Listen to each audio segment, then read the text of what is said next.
Sea alabado Jesucristo y María su Santísima Madre. Bienvenidos a Conservando la Fe.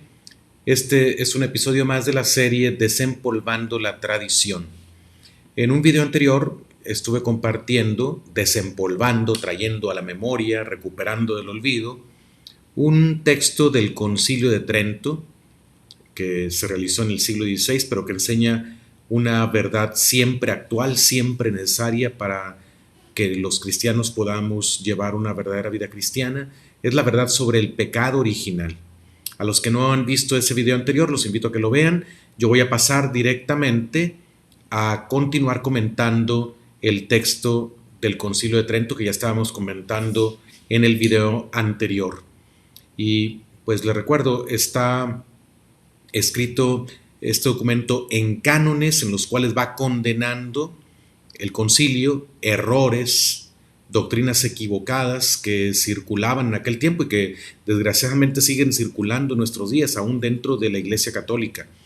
Es muy importante entender que la Iglesia, cuando condena el error, lo hace precisamente para que nosotros no seamos condenados. Se condena el error para que las personas, los cristianos, podamos tener la luz de la verdad de nuestro entendimiento y podamos caminar en la verdad, porque solamente la verdad nos lleva a la vida eterna. Así es que cuando la Iglesia condena los errores, no está siendo cuadrada, cerrada, no está poniéndose en contra del progreso de ninguna manera. No hay progreso en el error. El único progreso está en la verdad. Y por eso en todas las ciencias se afirma la verdad o se busca afirmar la verdad y se busca rechazar el error. La Iglesia lo hace con mucha claridad porque sabe que tiene la obligación de enseñar la doctrina de Jesucristo. Ella es madre y maestra. Entonces vamos a comentar este segundo canon en el que este decreto de la quinta sesión del Concilio de Trento habla sobre la doctrina del pecado original.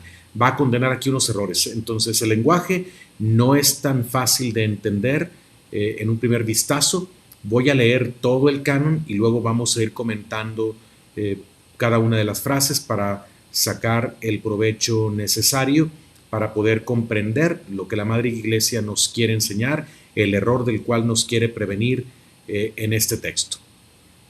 Dice lo siguiente: si alguno afirma que el pecado de Adán le dañó a él solo y no a su descendencia, y que la santidad que recibió de Dios y la justicia que perdió, la perdió para sí solo y no también para nosotros, o que inficionado él mismo con la culpa de su inobediencia, solo traspasó la muerte y penas corporales a todo el género humano, pero no el pecado, que es la muerte del alma, sea excomulgado.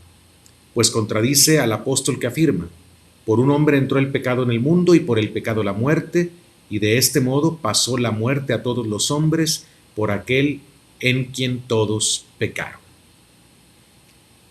Pues como dicen algunos, tal vez están poniendo cara de ¿what? ¿Qué está diciendo esto? ¿Qué significa? Bueno, en realidad no es tan complicada esta doctrina, pero vamos a entenderla despacio. Vamos a volver al inicio de este párrafo. Iré leyendo algunos enunciados y luego los voy comentando para que pueda quedar más claro lo que la Iglesia nos enseña. Si alguno afirma que el pecado de Adán le dañó a él solo y no a su descendencia, aquí está el primer error.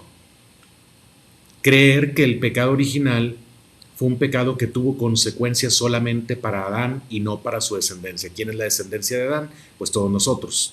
O sea, lo que está diciendo la Iglesia es que el pecado de Adán sí tuvo consecuencias para toda su descendencia, para todos nosotros, para el resto de la humanidad, porque Adán es el primero de todos los hombres. Entonces la doctrina que está afirmando es que el pecado de Adán sí tuvo consecuencias y daño para toda la descendencia de Adán. Continuamos.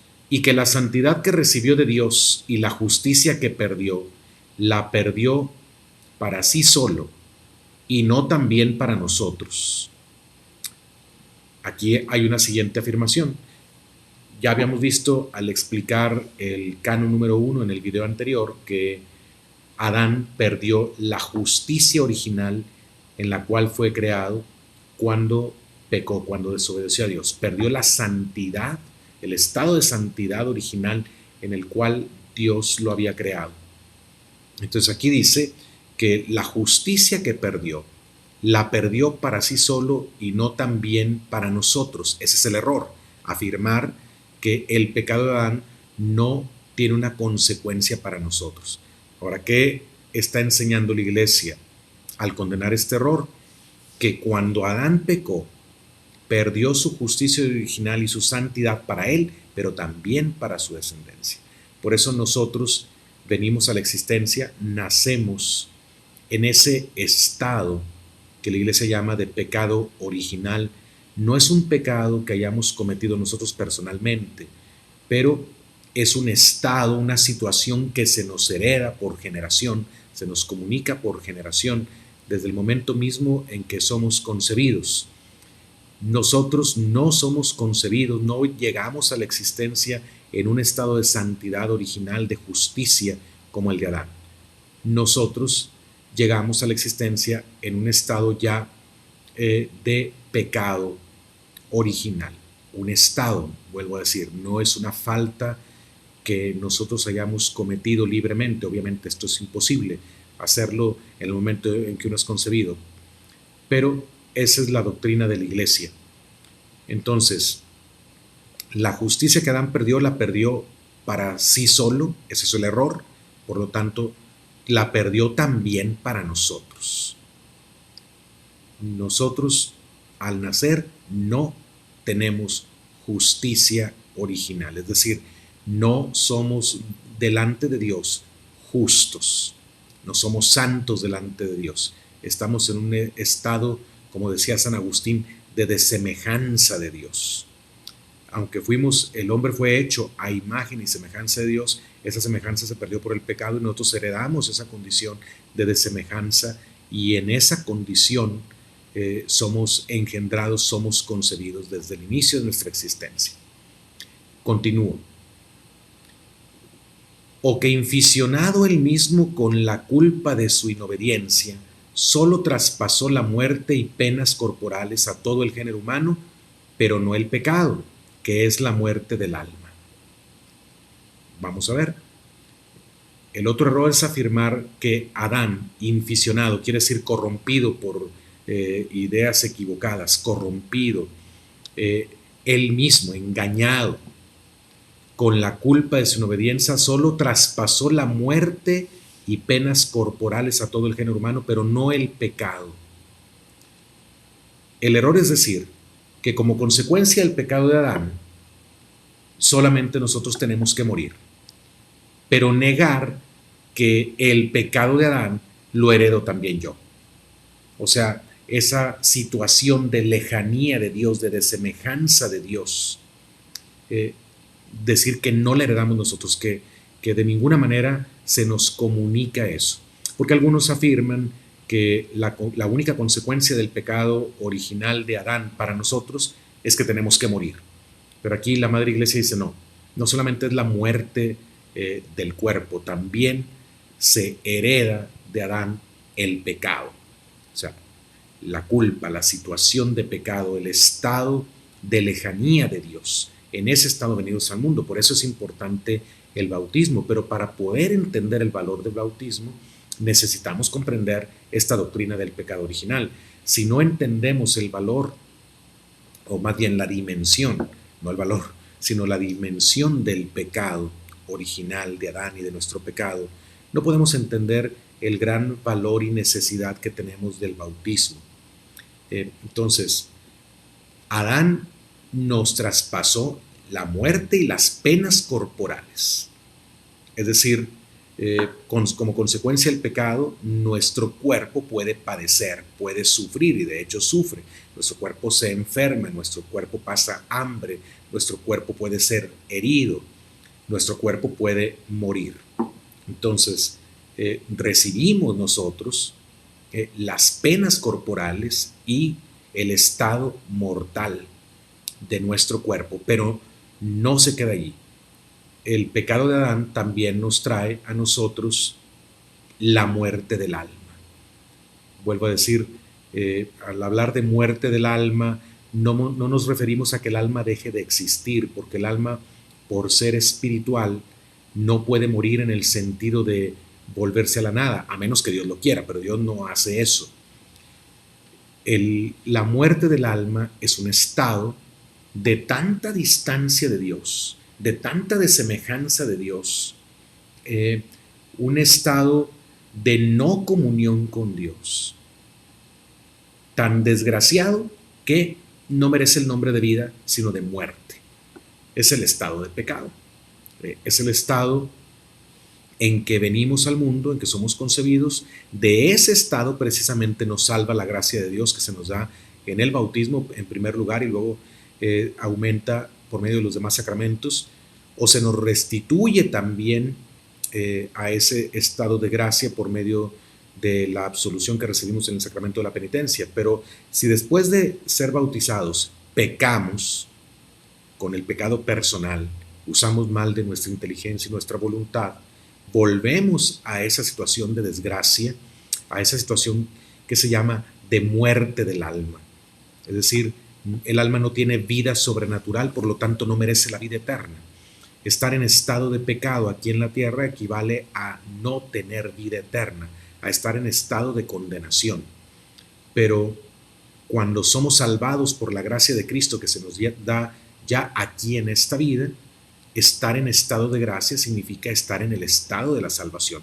No significa que ya por eso vamos a ir al cielo, porque podemos perderlo si no nos cuidamos, si no perseveramos en la virtud y si no rechazamos las tentaciones.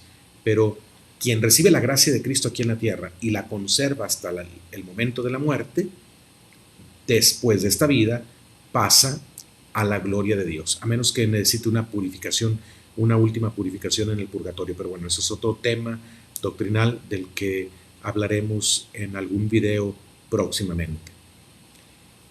Volvemos al texto del Concilio de Trento. Dice que el pecado es la muerte del alma.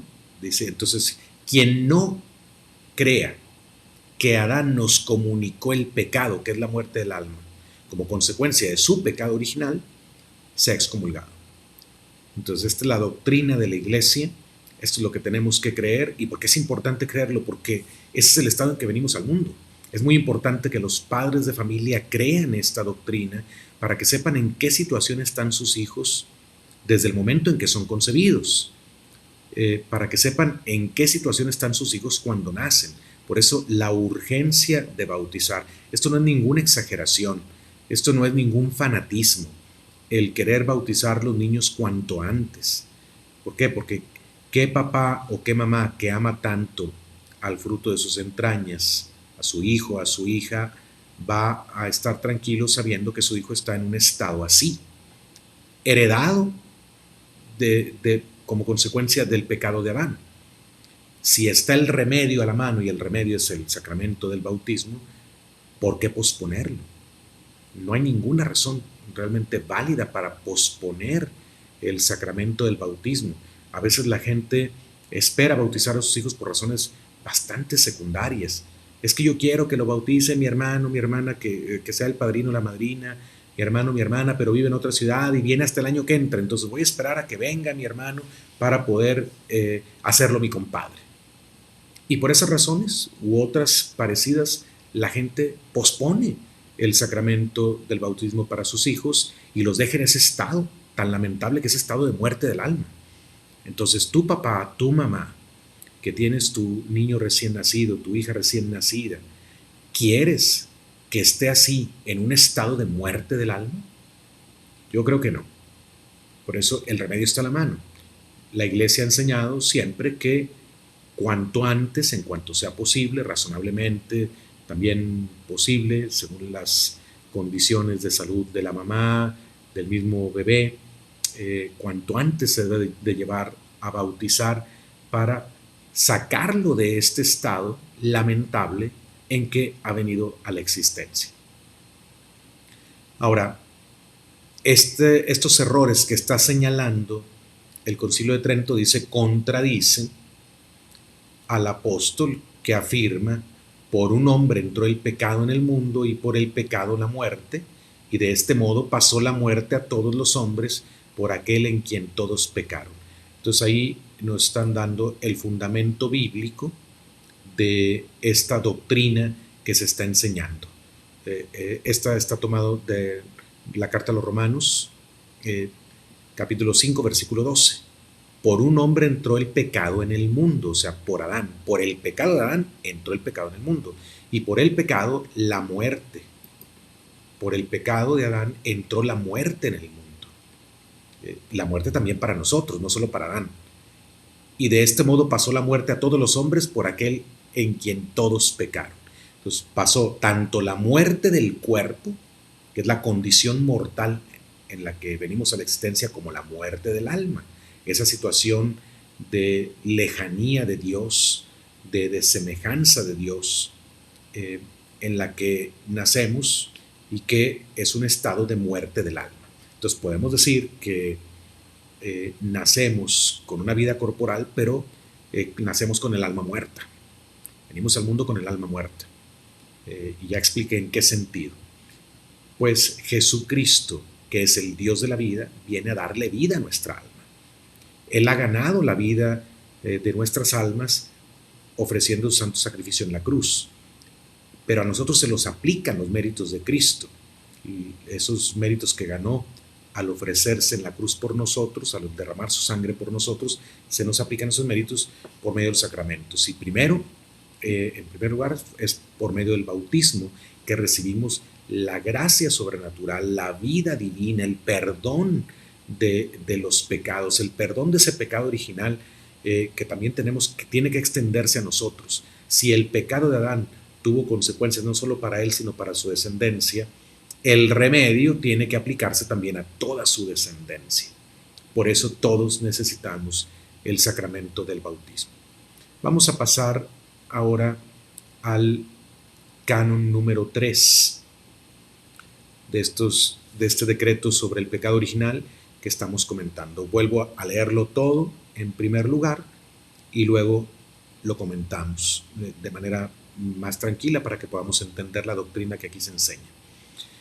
Si alguno afirma que este pecado de Adán, que es uno en su origen y transfundido en todos por la propagación, no por imitación, se hace propio de cada uno, se puede quitar por las fuerzas de la naturaleza humana o por otro remedio que no sea el mérito de Jesucristo, Señor nuestro, único mediador, que nos reconcilió con Dios por medio de su pasión, hecho para nosotros justicia, santificación y redención, o niega que el mismo mérito de Jesucristo se aplica así a los adultos como a los párvulos por medio del sacramento del bautismo, exactamente conferido según la forma de la Iglesia, sea excomulgado, porque no hay otro nombre dado a los hombres en la tierra en que se pueda lograr la salvación.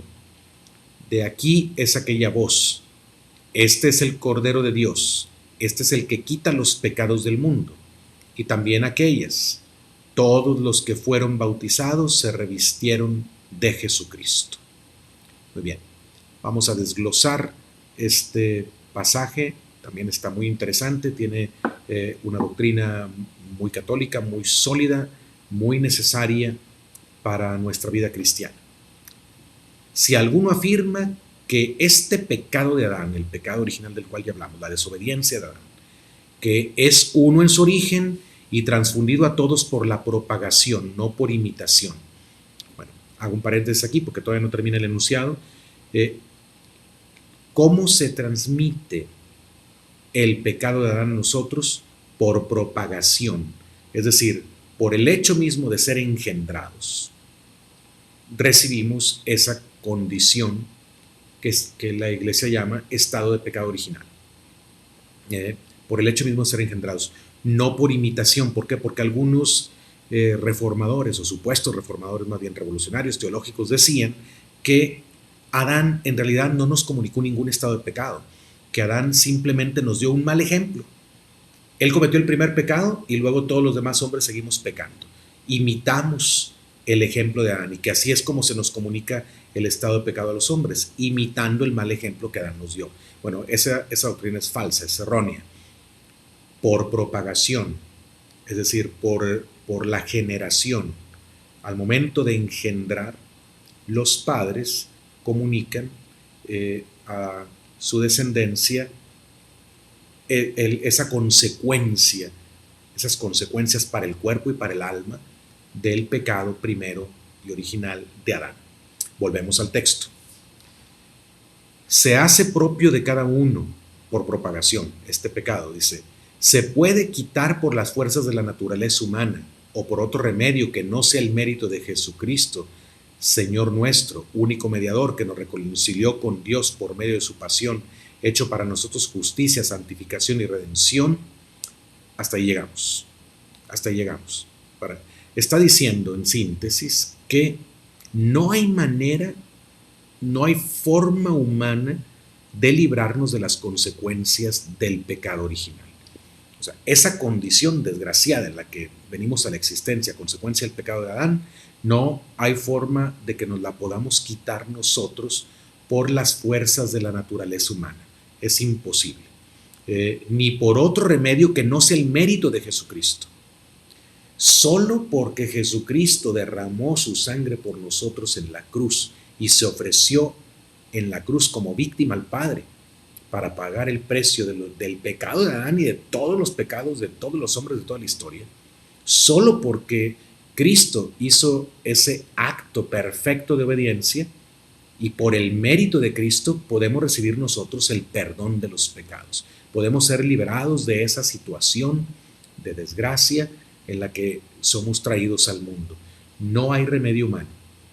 O sea, el pecado original no se quita por las buenas obras que uno pueda hacer. O sea, si alguien no recibe el bautismo, no puede quitarse el pecado original haciendo obras buenas, haciendo obras de misericordia, obras de caridad. Es necesaria la gracia de Dios. Pero la gracia de Dios que se nos da, la pagó Jesucristo a un precio muy alto, el precio de su propia sangre, el precio de su propia vida. Entonces, por eso no hay otro remedio. Si queremos tener vida sobrenatural en nosotros, si queremos salir de ese estado de muerte del alma, si queremos poder aspirar a la vida eterna después de la muerte, es necesario ser redimidos por Cristo, que se nos apliquen los méritos de Jesucristo en la cruz. Por eso dice aquí, Jesucristo es Señor nuestro, es nuestro Señor, es nuestro Dios, es nuestro dueño, porque Él nos compró con precio de sangre, el único mediador, porque nadie, ni la Santísima Virgen María, ofreció su vida en la cruz por nosotros. María es asociada a la pasión y muerte de Cristo, a la redención, en una forma única, extraordinaria. Por eso se le ha llamado también en la tradición la corredentora, pero no en el sentido de que María haya muerto por nosotros. El que murió por nosotros es Cristo. Quien derramó su sangre por nosotros es Cristo. María unió el dolor de su corazón a la pasión de su Hijo, y como ningún otro ser, como ningún santo místico, María sufrió la pasión de Cristo en un grado máximo en que puede compartirlo una criatura. Por eso se le llama la corredentora, pero esto no quita para nada el mérito de Jesucristo, que es el único mediador, porque solo Él dio su vida en la cruz por nosotros, y solo su preciosísimo cuerpo, su preciosísima sangre tienen valor infinito, porque Él es Dios. Entonces, Él es el único mediador que nos reconcilió con Dios por medio de su pasión, hecho para nosotros justicia, santificación y redención. El Señor se hace justicia para nosotros, Él se hace salvación para nosotros. Fíjense que la justicia divina, les decía en el video anterior, el pecado de Adán reclama un castigo. Adán se hace digno de la ira de Dios. Bueno, pues la justicia de Dios se realiza sobre su Hijo. El pecado de Adán, el pecado nuestro, es descargado sobre Jesucristo, y Él paga el precio de nuestros pecados como si Él hubiera cometido los pecados, aunque Él nunca cometió pecado. Por eso dice la Escritura, Él soportó el castigo que nos trae la paz. Cargó con nuestros sufrimientos, aguantó nuestros dolores, soportó el castigo que nos trae la paz. Porque esos dolores en justicia nos correspondían a nosotros, pero Dios ha hecho justicia, es decir, alguien tenía que pagar y se ha pagado. Jesucristo recibe el castigo que nos trae la paz y por eso se hace justicia para nosotros, santificación y redención. El Señor nos santifica al derramar su sangre en la cruz. Ahí está la fuente de nuestra santificación, el mérito que Él ganó para nosotros. La única forma en que podemos ser santos es que Dios nos comunique su santidad, porque es la fuente de la santidad. Nosotros no nacemos en santidad, eso ya lo explicamos. Pero Jesucristo se hace santificación para nosotros porque Él abre la puerta para que Dios derrame toda su gracia sobre nosotros. Porque una vez que esa gracia está pagada, está comprada por la sangre del Señor, se nos puede distribuir. Y se hace redención para nosotros. La palabra redimir significa recuperar algo que estaba perdido, pero a través del pago de un rescate. Entonces Jesucristo nos recupera para Dios Padre, pagando el precio del rescate que es su misma sangre. Continúo, dice, o niega que el mismo mérito de Jesucristo se aplica hacia los adultos como a los párvulos por medio del sacramento del bautismo, exactamente conferido según la forma de la Iglesia, sea excomulgado. Vamos a ver, ¿qué trata de decir la Iglesia en este último enunciado que he leído? El error es negar que el mérito de Jesucristo se aplica tanto a adultos como a niños por medio del sacramento del bautismo como lo administra la Iglesia Católica. El error es negar esta verdad. ¿Por qué? Porque recuerden que muchos protestantes, un buen número de protestantes, niega que sea necesario bautizar a los niños. Ellos dicen, si los niños no tienen pecado, porque ellos niegan la doctrina del pecado original, porque supuestamente no está en la Biblia. Según Lutero, estas enseñanzas no están en la Biblia, son inventos de los hombres, son corrupción de la doctrina de Cristo, y por lo tanto no es necesario bautizar a los niños, puesto que no han cometido pecado personal. Pero bueno, no es el momento ahorita de demostrar cómo esta doctrina efectivamente viene desde los inicios del cristianismo. Es una doctrina revelada, no es ningún invento de la Iglesia. La Iglesia no inventa doctrinas a lo largo del tiempo. La Iglesia conserva el único depósito de la fe que recibió de Jesucristo. Jesucristo se lo entregó a los apóstoles y la Iglesia lo recibe de los apóstoles y va profundizando cada vez más, comprendiendo cada vez mejor las doctrinas reveladas. Entonces no hay ninguna novedad aquí en lo que enseña el Concilio de Trento, en el sentido de que no hay ninguna doctrina nueva. Lutero decía que sí, Lutero decía esto no está en la Biblia, esto no es doctrina original, esta es corrupción de la doctrina. Y por eso decía la práctica de bautizar los niños no es una práctica correcta. Y así muchos protestantes tienen esta idea de que no se debe bautizar a los niños, sino solo a los adultos. Por eso dice aquí, el error es negar que el mérito de Jesucristo se aplica tanto a los adultos como a los párvulos, a los niños, por medio del bautismo, exactamente conferido según la forma de la Iglesia, o sea, como la Iglesia lo administra. No se puede bautizar de cualquier manera, como con las palabras que a uno se le ocurra. Esto es algo muy importante también. Han sucedido algunos casos muy sonados recientemente en Estados Unidos de administración del sacramento del bautismo de manera inválida, por no decir las palabras con las que la Iglesia quiere conferir el sacramento. Se puso de moda en algún tiempo, en algunos lugares en Estados Unidos, bautizar con la fórmula: nosotros te bautizamos en el nombre del Padre, y del Hijo y del Espíritu Santo. Nosotros, supuestamente para darle un sentido más comunitario al bautismo, o sea, nosotros, no solamente el padre, no solamente el sacerdote, sino el papá, la mamá, el padrino, la comunidad presente, todos te bautizamos en el nombre del Padre, del Hijo y del Espíritu Santo. Y la Iglesia dice, no, esa no es la fórmula válida, por lo tanto, quien haya recibido así el bautismo tiene que volver a recibirlo, y todos los sacramentos que recibió, lo recibió después de aquella ceremonia lo recibió inválidamente porque el bautismo no fue válido. Vean qué lamentable es. Por eso es importante lo que dice aquí el Concilio de Trento, exactamente conferido según la forma de la Iglesia. Entonces, quien no crea esta doctrina está fuera de la Iglesia, sea excomulgado o sea anatema, como dice en el latín. Quiere decir que está fuera de la Iglesia, se separa por el hecho mismo de aceptar el error en su mente y en su corazón, se separa del cuerpo místico de Cristo, que es la Iglesia. Ahora, continúo.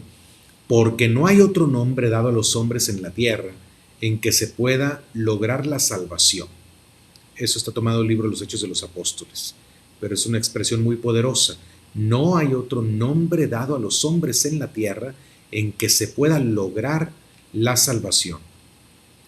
Solo en Jesucristo podemos lograr salvación. Por eso, bueno, al hablar de ecumenismo debemos tener cuidado de no entender ecumenismo nada más como llevarnos bien con los que no tienen nuestra misma fe, hacer obras juntos. Eso no puede ser toda la intención de la Iglesia. Si nosotros ponemos atención a lo que hacían los santos, a lo que hacía la Iglesia, lo que la Iglesia siempre ha hecho, siempre ha tratado de convertir a los que no creen. Siempre ha tratado de anunciar el Evangelio de Jesucristo a los que no lo conocen. La Iglesia nunca buscó simplemente hacer hermandad o fraternidad con los que no tienen nuestra fe. Trató de anunciarles a Jesucristo. Nunca ha pedido la Iglesia que convirtamos a los demás a la fuerza, que los traigamos a la fe católica a la fuerza. No, eso la Iglesia nunca lo ha pedido. La Iglesia quiere que conquistemos, y Jesucristo, no solo la Iglesia, quieren que conquistemos el mundo para Cristo. Cristo dijo, vayan y hagan que todos los pueblos sean mis discípulos. Ese es el deseo de Cristo. Hagan ustedes que todos los pueblos sean mis discípulos. Eso significa que Cristo quiere un mundo cristiano, completamente cristiano. El Señor no quiere un mundo en el que haya una pluralidad de religiones. El Señor quiere un mundo en el que todos sean sus discípulos. Vayan y hagan que todos los pueblos sean mis discípulos. Bautícenlos a todos en el nombre del Padre, y del Hijo y del Espíritu Santo y enséñenles a cumplir lo que yo les he mandado. O sea, el Señor quiere un mundo católico. Quiere que todas las naciones sean católicas, porque la fe católica es la auténtica fe cristiana. Eso es lo que quiere el Señor. Y eso se logra por la evangelización, por la predicación abierta de Jesucristo y también por el testimonio. La predicación tiene que acompañarse con el testimonio o muchas veces no va a ser efectiva. Y muchas veces también ese testimonio tiene que llegar al grado de derramar la sangre por la fe, como lo han hecho los mártires. Los mártires son testigos. De hecho, la palabra mártir significa testigo. No hay mayor testimonio de creer en Cristo que ser capaz de dar la vida por Él y por su doctrina. Entonces, esto es algo que debemos tener muy presente en la mente en este tiempo en el que se habla de pluralidad, de diversidad, y a veces como que los católicos sentimos un complejo de inferioridad y ya no queremos decir que Jesucristo es el único Dios verdadero, que Jesucristo es el único Señor, que la Iglesia Católica es la esposa de Cristo, la única esposa que Cristo tiene. Ya no queremos decir eso, no queremos decir que la Iglesia Católica es el cuerpo místico de Cristo, como que nos da vergüenza, no queremos ser políticamente incorrectos, pero esto no es ofender a nadie. Decir la verdad no ofende, y decir la verdad no es para lastimar, no es para dañar, es para hacer el bien. No todos tenemos una inteligencia que Dios nos dio, y la inteligencia es capacidad de conocer la verdad. Por eso, cuando alguien nos enseña la verdad, nos hace un bien. Lo que es un daño a la inteligencia y a la persona es el error. Entonces, mantener a las personas en su error, eso es dañarlos. Y esto no significa que tengamos que convertirlos, vuelvo a decir, por la fuerza. Debemos de tener paciencia. Nosotros sabemos, yo creo que todos nosotros, yo lo sé por experiencia personal y creo que todos los que me están escuchando, sabemos que muchas veces la conversión es un proceso complicado. Hay muchos obstáculos externos e internos que tenemos que enfrentar para convertirnos, para acercarnos a Dios. Por eso debemos ser pacientes. No tenemos que exigir la conversión de las personas después de la primera predicación o después del primer intento. Muchas veces hay que sembrar la semilla una y otra vez, o sembrarla una vez y luego regarla una y otra vez. Y nos va a suceder también que a veces sembremos la semilla del Evangelio en una persona y no vamos a ver nosotros el resultado. Pero la podemos seguir regando esa semilla con la oración. Y hay personas que van a necesitar que Dios les envíe 10, 15 o 20 personas más a su vida hasta que van a caer. Finalmente aceptando la verdad de Jesucristo. Pero si nunca hablamos la verdad de Jesucristo, si no nos atrevemos a decir que Él es el único Salvador, que fuera de la iglesia no hay salvación, si no nos atrevemos a decir que no hay otro remedio, otro nombre dado a los hombres más que el de Jesucristo para tener salvación, para tener vida eterna, entonces, ¿quién va a creer? No solamente no va a aumentar el número de cristianos, sino al contrario, hasta los que ahorita tienen fe la van a perder, porque es un engaño, una falsedad decir que simplemente todas las religiones son buenas, por lo tanto todas las religiones son válidas.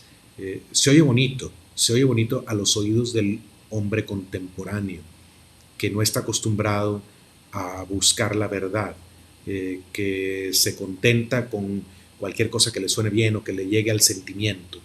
Pero la verdad es una, Dios es uno. Hay un solo Dios, un solo Señor. Hay un solo Dios vivo y verdadero, y es Jesucristo, el Padre de nuestro Señor Jesucristo, es el Señor Jesucristo, el Espíritu Santo, un solo Dios en tres personas. Bueno, pues vamos a continuar aquí. Dice que también de aquí es aquella voz: este es el Cordero de Dios, este es el que quita los pecados del mundo. Solo Jesucristo es capaz de quitar los pecados del mundo. Por eso miren, los proyectos para tener un mundo mejor que no están fundados en Cristo están destinados al fracaso. ¿Por qué? Porque la raíz de todos los males que hay en el mundo, la raíz de todo el mal social, el mal individual, es el pecado. Y solo Cristo tiene el poder de quitar la causa de todos los males. Cuando nosotros combatimos el mal, pero no combatimos el pecado, combatimos las consecuencias del pecado, pero no atacamos la causa, estamos peleando en las ramas, no estamos yendo a la raíz. Esos proyectos no van a tener fruto, pueden tener un resultado aparente por un tiempo, pero finalmente están destinados al fracaso. ¿Por qué? Porque no van al fondo del asunto, porque no atacan la causa de todos los problemas. La causa de todos los problemas es el pecado. Detrás de toda situación de desgracia humana está el pecado. Y solo Cristo vino a quitar los pecados del mundo. Por eso el mundo necesita a Cristo.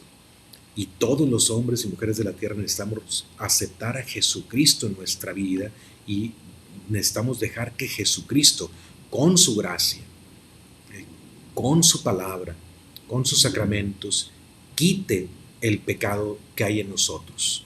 Y así podemos tener vida eterna, y así de veras podemos hacer un mundo mejor. Pero toda supuesta lucha por un mundo mejor que no ataque el pecado, que no tenga como propósito erradicar el pecado y que no lo haga por medio de Cristo, realmente está destinado al fracaso.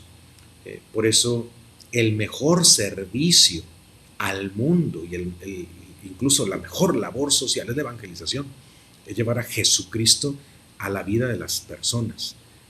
Lo que más necesita un pecador es Cristo, es la persona de Jesucristo, su palabra, su evangelio, sus sacramentos que le van a dar la gracia sobrenatural, sus mandamientos para saber mantenerse en el estilo de vida que necesita tener para hacer una vida digna aquí en la tierra y para finalmente alcanzar el fin último sobrenatural para el cual fuimos creados. Entonces, Dice aquí el Concilio de Trento que esta cita tiene que ver con la doctrina que se acaba de exponer. Dice, y también aquellas palabras, todos los que fueron bautizados se revistieron de Jesucristo. Aquí usa el vosotros, yo uso el ustedes. Todos los que fueron bautizados se revistieron de Jesucristo. El bautismo nos reviste de Jesucristo. Jesucristo comienza a vivir en nosotros por medio del bautismo. Nos da la gracia de Jesucristo, nos da el Espíritu de Jesucristo, que es el Espíritu Santo, nos convierte en templos del Espíritu Santo, nos hace hijos e hijas de Dios, el sacramento del bautismo. Entonces, pues vemos cómo hay una gran enseñanza en estos dos cánones. Todavía me van a quedar algunos cánones pendientes para comentar en videos posteriores.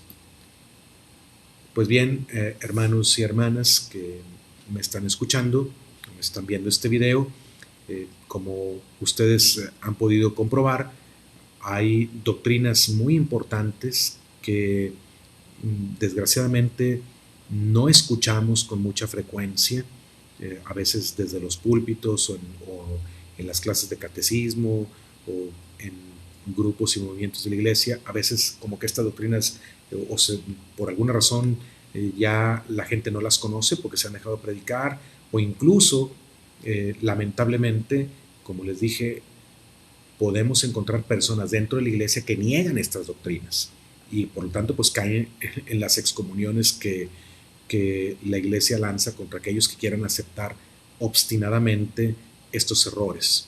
Entonces, la doctrina del pecado original es una doctrina necesaria para poder comprender la existencia de nosotros aquí en la tierra. Ahora, no es toda la doctrina, no es todo, porque si no sería algo horrible, sería muy negativo nada más considerar la doctrina del pecado original.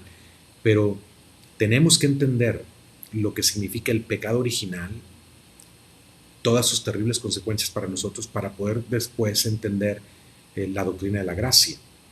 Para poder valorar la gracia y la misericordia de Dios es necesario primero considerar qué tan horrible, qué tan terrible, tan lamentable es el pecado y cuánta desgracia es el pecado para nosotros y para todo el género humano.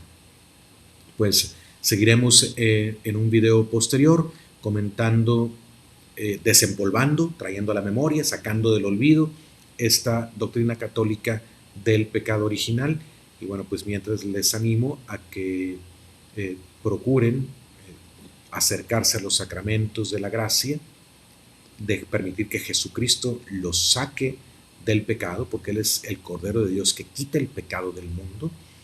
Por más negros, por más vergonzosos, por más terribles y numerosos que sean nuestros pecados, Jesucristo tiene el poder de borrarlos todos. Por eso tengamos la confianza de acercarnos a Él. Él dijo, yo no he venido a llamar a los justos, sino a los pecadores. Y los pecadores somos todos nosotros. Todos somos enfermos, necesitados del médico. Pecadores necesitados del Redentor, del Salvador. Entonces, nosotros pecadores, al reflexionar en estas doctrinas, acerquémonos a nuestro Dios misericordioso, nuestro Señor Jesucristo, nuestro único mediador, nuestro Salvador, a Él que quita el pecado del mundo, para que quite el pecado de nuestra vida, para que nos devuelva la santidad de hijos e hijas de Dios si le hemos perdido después del bautismo. Y acerquémonos a sus sacramentos para que nos fortalezca con su gracia y mantengamos el estado de gracia, que es lo más importante que hay que hacer en esta vida, recibir la gracia de Cristo y mantenerse en estado de gracia, perseverar en la gracia hasta el momento de la muerte, es lo que se llama la perseverancia final. Ese es el trabajo espiritual que tenemos que hacer, el más importante trabajo espiritual que tenemos que hacer mientras Dios nos conceda vida en este mundo. Pues pidámosle al Señor Jesús que quite nuestro pecado, que nos dé su gracia y nos lleve a todos por el camino de la vida eterna. Muchas gracias, que Dios los bendiga.